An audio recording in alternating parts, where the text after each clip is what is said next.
Assalamu alaikum everyone. This is Al Mamun from MI English Academy, Rampura branch. বরাবরের মতন আমরা আরেকটা সাকসেস স্টোরি নিয়ে আসছি আলহামদুলিল্লাহ।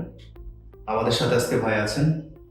ভাই আমাদের সাথে রিসেন্টলি আইএলটিএস এর প্রিপারেশন নিয়েছিলেন আমাদের সন্ধ্যা 7টার ব্যাচে, আমাদের মুক্তাদি স্যারের ব্যাচে, এবং উনি প্রিপারেশন নিয়েছিলেন, কয় মাসের প্রিপারেশন নিয়েছিলেন, কিভাবে জয়েন করেছিলেন, কোন কোন প্রবলেমগুলো উনি ফেস করেছিলেন একটা স্টুডেন্টের জায়গা থেকে। এই স্টোরিটা আমরা ওনার থেকে শুনবো এবং শোনার পর ওনার সাকসেস স্টোরিটার সম্পর্কে আমরা জানবো। ইভেন এখান থেকে আমরা যেটা বুঝতে পারবো একটা স্টুডেন্ট কিভাবে শুরু করতে পারে, কিভাবে তার প্রবলেমগুলো নিয়ে কাজ করতে পারে এবং তার ফিনিশিংটা কিভাবে সুন্দর। সো ভাই, আপনার নামটা? আমার নাম হচ্ছে মোহাম্মদ আবির হোসেন। আবির হোসেন জি। আচ্ছা, সো আবির ভাই, আমরা যদি আপনার কাছ থেকে জানতে চাই এমআই ইংলিশ একাডেমিতে আপনার আইএলটিএস এর জার্নিটা কিভাবে শুরু হয়েছে? ওকে, সো প্রথমত আমি হচ্ছে নিজে প্রিপারেশন নিয়েছিলাম আইএলটিএস এর। অ্যাজ ইউজুয়াল একটা স্টুডেন্ট যখন প্রথম আইএলটিএস করতে চায় বা ওটা সে স্বাভাবিকভাবেই তার বাসা থেকেই শুরু করে এটা।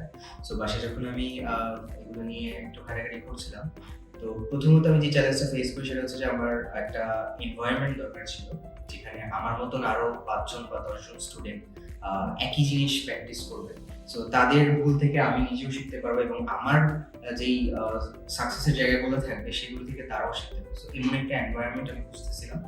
সো আমি প্রথমত সার্চ করি ফেসবুকে এবং সেখানে আমি হচ্ছে এমআই ইংলিশ একাডেমির কথা সর্বপ্রথম জানতে পারি এবং জানতে পারি হচ্ছে তাদের একটা এক্সপো হচ্ছে ওয়েস্টিনে। এবং সো আমি সেখানে রেজিস্ট্রেশন করি এবং সেই এক্সপো থেকে আমি হচ্ছে এমআই ইংলিশ একাডেমি সম্পর্কে জানতে পারি এবং পরবর্তীতে অন স্পট রেজিস্ট্রেশন করে আমি এখানে ক্লাস শুরু করি রামপুরা ব্রাঞ্চে। আচ্ছা, সো আপনি আমাদের সাথে জয়েন হয়েছিলেন একটা এক্সপোর মাধ্যমে বোর্ডের ওয়েস্টেনে, তাই না?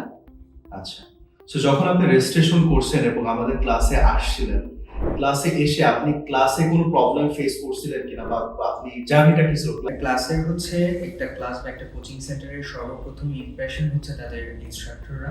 সেই জায়গা থেকে এমআই ইংলিশ একাডেমির খুবই একটা ভালো ইমপ্রেশন ক্রিয়েট হয়েছে তাদের যোগ্য ইনস্ট্রাক্টরদের মাধ্যমে এবং প্রত্যেকেই আমাকে এই আমার জার্নিতে সবসময় হেল্প করেছে, ইনক্লুডিং মামুন ভাই। He is very friendly. তারপরে হচ্ছে আমাদের যে কাউন্সিলররা ছিলেন তারাও আমাকে গাইড করেছেন through out my journey. So আমি টোটালি হচ্ছে 2 থেকে 2.5 মাসের একটা প্রিপারেশন টাইম নিয়ে এক্সামের জন্য বসেছিলাম এবং এই পুরো 2.5 মাসের মধ্যে আমি মক টেস্টও দিয়েছি। আমার কাছে মনে হয়েছে যে মক টেস্ট একটা স্টুডেন্টের জন্য খুবই ইম্পর্টেন্ট তার মেইন এক্সামে বসার আগে স্পেশালি, কারণ মেইন এক্সামের এনভায়রনমেন্টটা কীরকম হবে, তার প্রিপারেশন কীরকম হবে সেটা কমপ্লিটলি ডিপেন্ড করে তার মক টেস্টের পারফরমেন্সের উপর। যখন সে মক টেস্টে ভালো রেজাল্ট করবে তার ভিতরে একটা কনফিডেন্স বিল্ড আপ হবে এবং সে মেইন এক্সামেও ভালো পারফর্ম করতে পারবে। সো আমি এখানে যে মক টেস্টগুলো অ্যাটেন্ড করেছিলাম প্রায় রিয়েল এক্সামের মতনই এনভায়রনমেন্ট ছিল, যেটা আমাকে আমার প্রিপারেশন আরও বেটার করতে হেল্প করেছে। ওকে, সো আমরা জানতে চাই আপনার যে স্কোরটা আসছে, ডিজায়ার স্কোর, সেটা কত ছিল এবং এইটা দিয়ে আপনার ভিসা প্রসেসের আপডেট কি? ওকে, আমার ওভারঅল ব্যান্ড স্কোর হচ্ছে 6.5 এবং আমি ইন্ডিভিজুয়াল 2টা ব্যান্ডে লিসেনিংয়ে 7 এবং স্পিকিংয়ে 7 এবং আমি আপাতত ইউরোপের জন্য অ্যাপ্লিকেশন করছি, স্পেশালি হাঙ্গেরিতে আমি ইউনিভার্সিটি অফ পেক্সে অ্যাপ্লিকেশন করেছি। ওকে, সো আপনি কোন ইনটেকের জন্য? ফেব্রুয়ারি 2026। ফেব্রুয়ারি 2026। সো আমরা আশা করছি সবকিছু ঠিকঠাক হলে আপনি ফেব্রুয়ারি লাস্টে ফ্লাই করছেন, রাইট?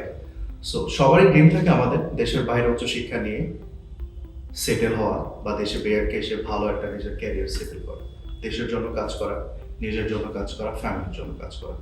সো যারা স্বপ্ন দেখছেন আইএলটিএস প্রিপারেশন নেওয়ার জন্য, আপনার কোনো সাজেশন আছে যারা এখন আইএলটিএস প্রিপারেশন নিতে চাচ্ছে, যে ভয় হয় কিভাবে শুরু করব, কোথা থেকে শুরু করব, তাদের জন্য কোনো সাজেশন আছে? Yes, of course. আমাদের হচ্ছে আইএলটিএস জিনিসটা নিয়ে বাংলাদেশি স্টুডেন্টের মধ্যে একটু বেশি ভয় কাজ করে, কারণ এনভায়রনমেন্টটা তাদের ফ্রেন্ডলি হয় না প্রথমত, আর সেকেন্ডলি হচ্ছে গাইডেন্স। ল্যাক অফ গাইডেন্সের কারণে একটা স্টুডেন্ট হচ্ছে তাদের ডিজায়ার্ড ব্যান্ড পায় না। আমরা যদি বাংলাদেশে অনেক কোচিং সেন্টার আছে, আমার মনে হয় যে সর্বপ্রথম কোচিং সেন্টার সিলেকশনের প্রতি তাদের গুরুত্ব দেওয়া উচিত। একটা স্টুডেন্ট তার টিচারকে যদি ইনস্ট্রাক্টরকে যদি সরাসরি নাই রিচ আউট করতে পারে, সে তার প্রবলেমগুলো নিয়েও কাজ করতে পারবে না। সো সেই জায়গা থেকে এমআই ইংলিশ একাডেমির প্রত্যেকটা ইনস্ট্রাক্টরকে আমি হচ্ছে পার্সোনালি পেয়েছি এবং তাদেরকে যখনই নক করেছি তারা আমার সাথে ইন্টারাক্ট করেছে। সো সেই জায়গা থেকে আমি সাজেস্ট করব যে যেন স্টুডেন্টরা একটা ভালো কোচিং সেন্টার সিলেক্ট করে ফার্স্ট অফ অল। তার এনভায়রনমেন্ট তাকে কিন্তু at the end of the day তাকে হেল্প করবে অনেক বেশি। Thank you so much. আমার মনে হয় আর কিছু বলারই নেই, কারণ আমাদের স্টুডেন্ট থেকে আমাদের একটা খুব ভালো পজিটিভ ফিডব্যাক আসছে আলহামদুলিল্লাহ। সো যারা আইএলটিএস প্রিপারেশন নিতে চাচ্ছেন, আমি বরাবরের মতন একটা কথাই বলি, ডিমোটিভেটেড না, নিজেকে মোটিভেটেড করুন, কারণ পড়তে আপনাকেই হবে। ভালো একটা মেন্টর ইম্পর্টেন্ট, যিনি আপনাকে পড়াবে, পুশ করবে, গোল সেট করে দিবে, প্ল্যান সেট করে দিবে। সো দেখা হচ্ছে নতুন কোনো সাকসেস স্টোরির সাথে। ততক্ষণ পর্যন্ত সবাই ভালোই থাকুন, সুস্থ থাকুন, দেখা হচ্ছে ইনশাআল্লাহ।